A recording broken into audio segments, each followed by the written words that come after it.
የሆነ ሰርክል አለ ብለን እናስብ። እዚህ ሰርክላችንን ሴንተሩን ይዘን እኩል ብንከፋፍል የሆኑ ስላይስ እንደ ፓይ ማለት ነው ስላይሶች እንደዚህ አድርገን ብንከፋፍልና 360 ፓርቶች ቢኖሩን ይሄኛው ለምሳሌ የ360 አንደኛው ፓርት ቢሆን የ1 ኦፍ the 360 እንደማለት ነው። እንዳላሳንሰው ብዬ ይሄን ፓርት ብቻ አድርጌዋለሁ፣ ግን አይዲያው ለ360 ብትከፍሉት እንደማለት ነው። ይሄ ቢደማመር 360 እንዲሆን ማለት በጣም ትንንሽ ነው የሚሆነው አይደል? እንዲያረግን በቃ ኦልሞስት በጣም ትንሽዬ አንግል ሪፕሬዘንት እንደማድረግ ነው። እና ያንን አንድ ፓርት ምን እንለዋለን? አንድ ዲግሪ ይባላል። ስለዚህ ዲግሪ ሜዠር ስናደርግ ይሄ የ360ውን ምን ያህል ነው እንደማለት ነው። 2 ዲግሪ ብንባል ደግሞ 2 ስላይስ እንደማለት ነው። ከዛ ዙሪያውን በሙሉ ብንደምር 360 እንደማለት ነው። ነገር ግን ከሬዲየሱ ጋር አይገናኝም አይደለ? ለምሳሌ ትልቅ ባደርገው ይሄን ሰርክል ትልቅ ባደርገውና አንግሌን በተመሳሳይ እንደዚህ አድርጌ በለካ ይሄ ሬዲየሱ 10 ነበር፣ ይሄን ደግሞ 20 ባደርገው ይሄ አንግል ከሬዲየሳችን ጋር ምንም ግንኙነት የለውም። በቃ ይሄ ከሬፈረንሳችን ምን ያህል ከፍ ብሏል የሚለውን ብቻ ነው የሚያሳየን።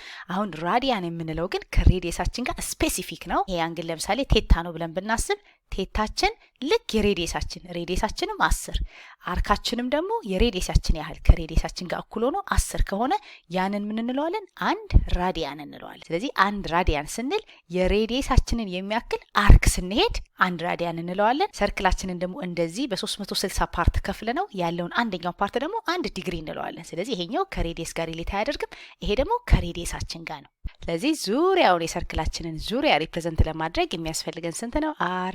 አር የሚያክሉ ይህንን አንግሎች ብንደማምር ማለት ነው። የሰርክል ሰርከምፍራንስ ፎርሙላ 2 ፓይ አር ነው። በሬዲየሳችን ስናካፍለው የምናገኘው 2 ፓይ ራዲያን። ይሄ አራችን በአር ይጣፋልንና 2 ፓይ ራዲያን የምንለው ከማጋ እኩል ነው? ከ360 ዲግሪ ጋር እኩል ነው እንደማለት ነው። ያ ማለት እዚህ ጋር ኦቨር 2 ብናደርግ ፓይ ራድ የምንለው ይሄ ፓይ 180 ዲግሪ ፓይ ራድ የምንለው 180 ዲግሪ ነው። ስለዚህ እኛ ፓይ ራድ ያልነው ፓይ ራዳችን የ180 ዲግሪ ከሆነ ይሄኛው ደግሞ ፓይ ኦቨር 3 ስንት ነው ብለን ክሪስ ክሮስ ማድረግ እንችላለን። ለዛ ነው በ180 ኦቨር ፓይ የምናባዛው። ስለዚህ እንደ ፎርሙላ ተደርጎ መጽሐፋችሁ ላይ ካያችሁት ይሄንን በ180 ዲግሪ ኦቨር ፓይ ማባዛት ነው። ከዛ ፓያችን ከፓይ ጋር ይጣፋልናል። ስለዚህ ዲግሪ ወደ ራዲያን ስንቀይር በፓይ ኦቨር 180 ማባዛት ነው። ራዲያንን ወደ ዲግሪ ስንቀይር ደግሞ በ180 ኦቨር ፓይ ማባዛት ነው።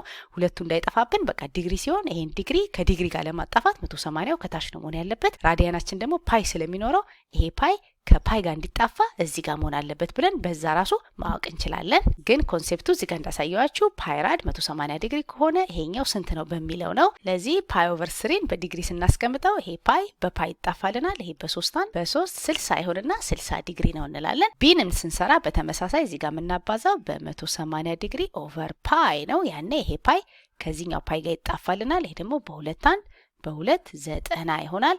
ከዛ 90ን በ5 ስናባዛው ኔጌቲቭ እንዳለ ይሆንና 450 ዲግሪ እንደማለት ነው። ሲንም ስንሰራ በተመሳሳይ መልኩ ይሄ ፓይ እንዲጣፋ ከታች ነው ፓይ መሆን ያለበት። ስለዚህ ከላይ ነው 180 ዲግሪ ብለን ፎርሙላው በዛ አይጠፋብንም። ስለዚህ ይሄንን የምናባዛው በ180 ዲግሪ ኦቨር ፓይ እናደርጋለን። ፓይ በፓይ ይጣፋል። በ3 60 ይሆናል። ከዛ 60ን በ4 ስናባዛ 6 ጊዜ 4 24 ይሆንና ኔጌቲቭ 240 ዲግሪ ይሆናል። አሁን ደግሞ ዲግሪስን ወደ ራዲያንስ ስንቀይር የምናየው ምንድነው? ፓይ አለባቸው አይደል? ራዲያንስ ፓይ ስላለባቸው ይሄ ፓይ ከላይ ነው የሚሆነው። ዲግሪያችን በዲግሪ እንዲጣፋልን ከታች ነው 180 ብለን በዛ መያዝ እንችላለን። ስለዚህ ይሄኛው 5 ጊዜ 63 እንደማለት ነው። 5 ጊዜ 3 15፣ 5 ጊዜ 6 30፣ 315 እንደማለት ነው። 180 በ5 መቃለል ይችላል። 3 ጊዜ 15 ብናደርግ 30 ይሆንና 36 እንደማለት ነው። ስለዚህ ይሄኛውን 5 ጊዜ 36 እንደማለት ነው። ያኔ 5 በ5 ይጣፋል። 63 36ኛ መቃለል ይችላል። 63 ማለት በ3 ብናደርገው 3 ጊዜ 21 63 ነው። የታችኛው ደግሞ 3 ጊዜ 12 ደግሞ 36 ነው። ያኔ 3 በ3 ይጣፋልናል። 21 እና 12ንም የበለጠ ማቃለል እንችላለን። ይሄኛው በ3 4 ጊዜ ነው። ይሄ ደግሞ 7 ጊዜ 3 21 ነው፣ 7 ይሆናል። ስለዚህ መልሳችን 7 ኦቨር 4 ፓይ ራድ ይሆናል። የኔጌቲቭ 40ንም ስንሰራ የምናባዛው እዚህ ጋር እንዳይምታታብን ይሄ ዲግሪ ስለሆነ ዲግሪው እንዲጣፋ እዚህ ጋር ነው 180ውን የምናደርገው። ፓያችን ከላይ ይሆናል። ያኔ ዜሮን በዜሮ ስናጣፋ እዚህ ጋር 4 አለልን። ይሄኛው ደግሞ በ2 መካፈል ይችላል 2 ጊዜ፣ ይሄኛው በ2 መካፈል ይችላል 9 እንደማለት ነው። ስለዚህ መልሳችን ኔጌቲቭ እንዳለ ይሆንና ኔጌቲቭ 2 ፓይ ኦቨር 9 ራድ ይሆናል። ሲም ላይ በተመሳሳይ እዚህ ጋር እንዳይጠፋብን ዲግሪያችን መጠፋት ስላለበት 180ው ከታች ነው የሚሆነው። ፓይ ደግሞ ከላይ ይኖረናል። ያኔ 0 በ0 ይጣፋልናል። ይሄ ደግሞ በ3 መካፈል ይችላል 11 ጊዜ ይሆናል። ይሄም በ3 መካፈል ይችላል 6 ጊዜ 3 18 ነው። ስለዚህ መልሳችን 11/6 ፓይ ራድ ይሆናል።